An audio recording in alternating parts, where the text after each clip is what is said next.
Bien, estamos cubriendo los minutos poco a poco hasta las 8 de la tarde, hora donde les diremos a todos ustedes Tempus Fugit, y como dirían los romanos, acabó el tiempo, pero antes de que llegue ese momento, tenemos cosas importantes, interesantes que ofrecerles a todos ustedes, sobre todo cuando hablamos de finanzas, cuando hablamos de administraciones, cuando hablamos de cómo una empresa puede cerrar puertas y el por qué las cierra, por qué llega a fusionarse una empresa con otra o a ser adquirida por una empresa a lo mejor más grande o no, a lo mejor más pequeña pero que tenga recursos.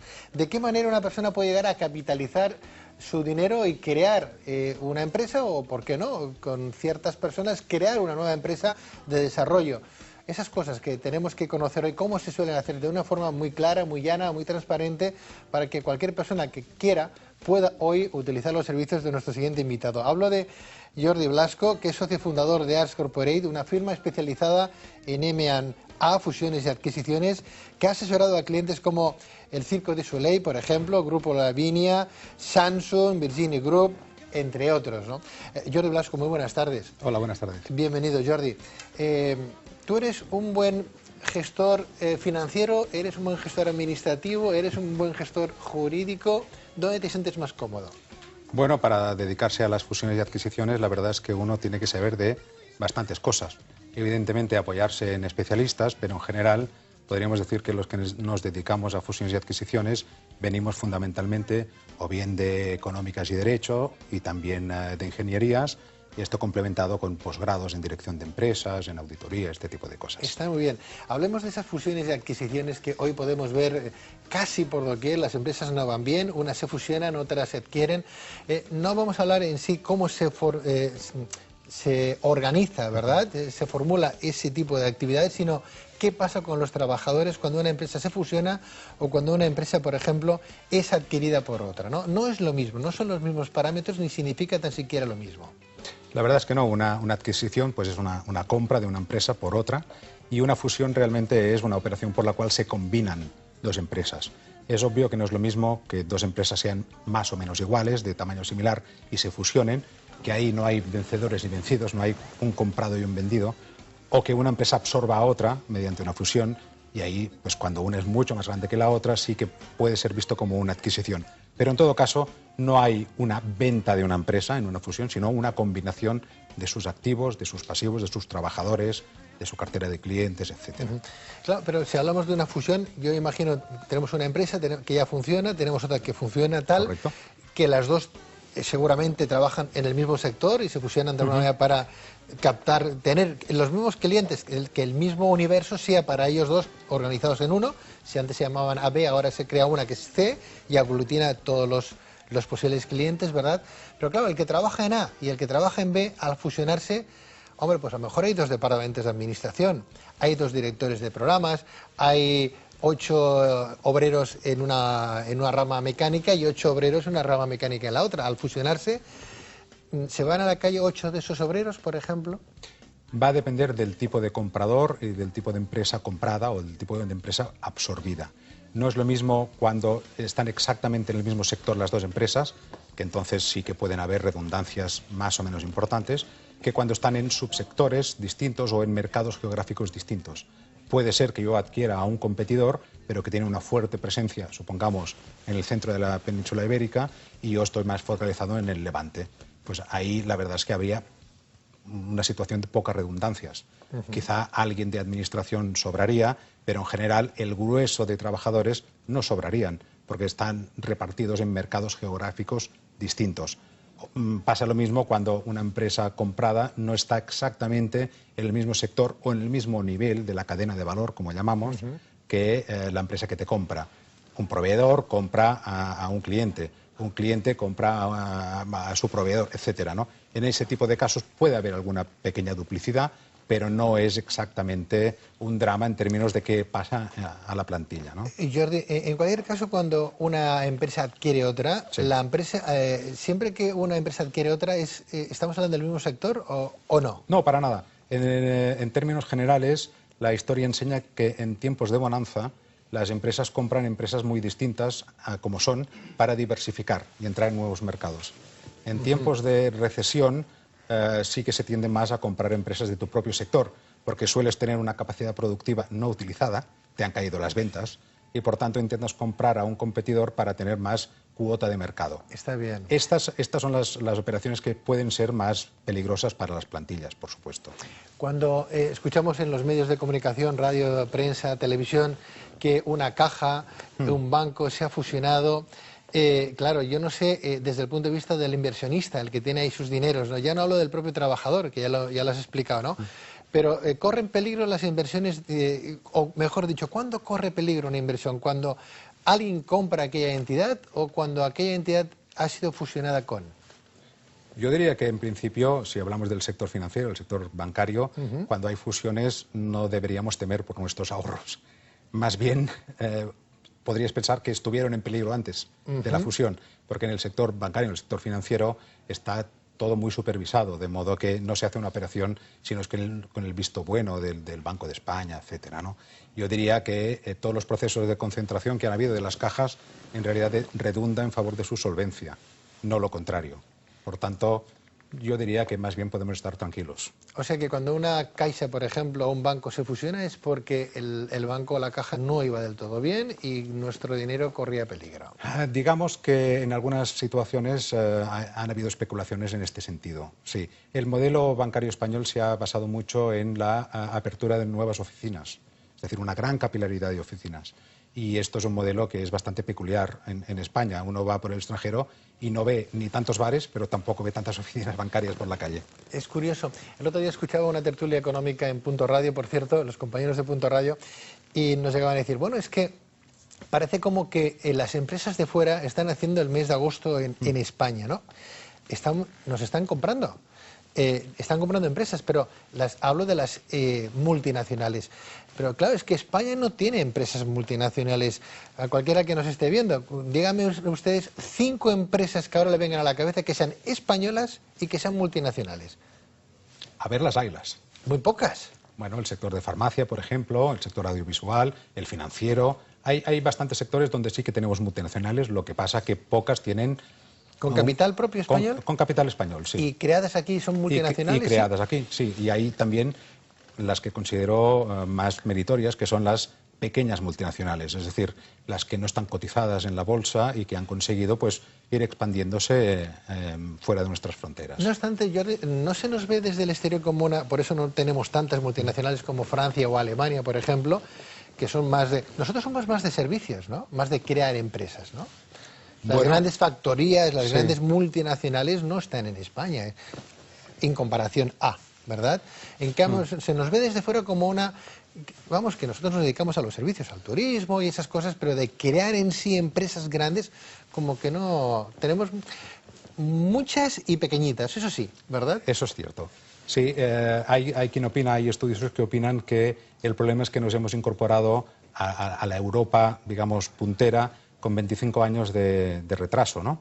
Porque tuvimos pues toda la etapa franquista y en cambio el resto de Europa, pues, o de Europa occidental, después de la Segunda Guerra Mundial empezaron con un sistema económico parecido al que tuvimos a partir de los años 70 aquí en España, ¿no? Es decir, que hay gente que sostiene que el pequeño tamaño de las empresas españolas se debe a un retraso histórico por el tema del franquismo. Jordi, ¿qué nos puedes decir si hablamos de esas fusiones? Vamos a retomar un poco la conversación. La Caixa Tarrasa, Caixa Manresa, Caixa Cataluña fusionadas. Sí. Claro, ahora los que hayan tenido el dinero ahí están tranquilos. Ahora, antes no, ahora sí. No, yo diría que siempre había una cierta situación de tranquilidad, porque entre otras cosas el propio Estado garantiza hasta cierto nivel los ahorros de todo el mundo, ¿no? Hasta 100.000. Hasta 100.000. Bueno, tampoco no creo que haya millones y millones de personas en España con más de 100.000 euros en el banco, ¿no? Pero dicho esto, la verdad es que se trata de aligerar estructuras porque se han provocado muchas duplicidades con ese modelo de abrir oficinas bancarias en cada esquina para poder competir. Durante muchos años ha estado muy limitada la apertura de nuevas oficinas. Cuando esto se liberalizó, todo el mundo se lanzó a abrir muchas oficinas pensando que así captaban negocio en la calle, ¿no? Y por tanto las estructuras, digamos, operativas de los bancos y cajas son realmente pesadas. Jordi, si tuvieras hoy que invertir, por ejemplo, tú que estás muy metido en el mundo de las finanzas, ¿no? En invertir un dinero y dices, quiero ponerlo aquí porque me siento seguro, ¿no? ¿Podemos dar algún ejemplo a nuestros telespectadores, por ejemplo? No sé. Bueno, BBVA, por ejemplo, uno no. tiene que pensar, por un lado, en cuánto tiempo va a pasar antes que necesite el dinero. Eso para empezar. Es decir, el horizonte temporal, ¿no? Como llamamos a esto. Y en segundo lugar también, pues, lo que llamamos la ecuación riesgo-rentabilidad.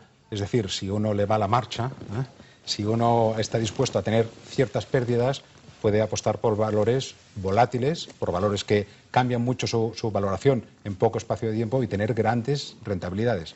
Pero ojo, grandes pérdidas también, ¿no? Es decir, si uno quiere valores estables, uno quiere valores seguros, su revalorización siempre será moderada. El 2011 lo tenemos a la vuelta de la esquina. Decía lo del BBVA porque decía desde sus jefes, sus mandatarios, ¿verdad? Sí. Decían que para el próximo año no seremos tan pobres, pero tampoco seremos más ricos, ¿verdad? Con lo cual nos quedamos como estábamos. Que no está mal, ¿eh? No, podríamos estar peor. Que no está mal, que el índice de crecimiento estaba en décimas, en 0,2, sí. O sea, es una cosa muy ridícula el crecimiento, sí. ¿No? Pero claro, lo que nos importa de verdad es saber, ¿el 2011 será un buen año para la economía general? Y no hablo solamente de España, porque vamos un poco a caballo. Somos los pequeñines de nuestra comunidad económica europea, o al menos nos ven como cuidado con este. Y sí. Tenemos el caso de Grecia, que estaba ya aparcado, pero España no andaba muy lejos, ¿verdad?, de esa situación. ¿Tú cómo lo ves para el 2011? Bueno, uno de los grandes problemas en España ha sido, como todo el mundo sabe, el abuso que se ha cometido en la construcción de inmuebles, ¿no? Y eso es una cosa que durante mucho tiempo no va a volver. Por tanto, ahí tenemos una de las causas que explican hasta cierto punto la recesión, la depresión.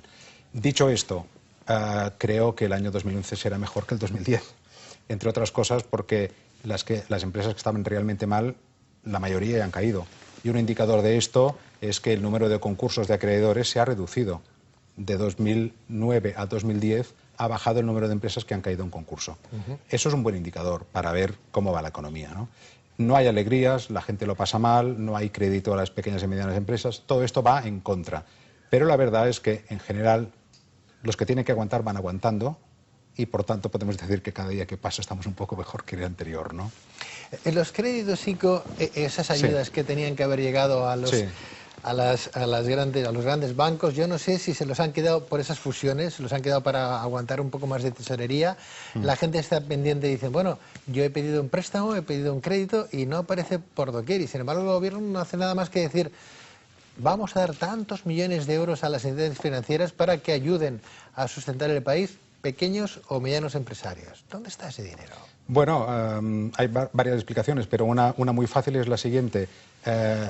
El dinero lo pone el Estado a través del ICO, pero en cambio el riesgo lo soportan los bancos. Es decir, el banco tiene que estudiar la operación que se le propone. Si ven que el riesgo es soportable, es aceptable, aprueban la operación y entonces el ICO da el dinero a través del banco en cuestión.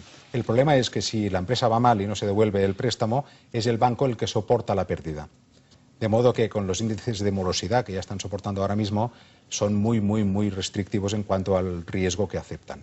Por tanto, el problema está no en que no haya fondos, porque la verdad es que muchas líneas quedan sin agotar, sino en el riesgo que tienen que soportar los bancos, a pesar de que el dinero que se da a las empresas no es suyo. Una curiosidad, las caixas son públicas y los bancos son privados, ¿no?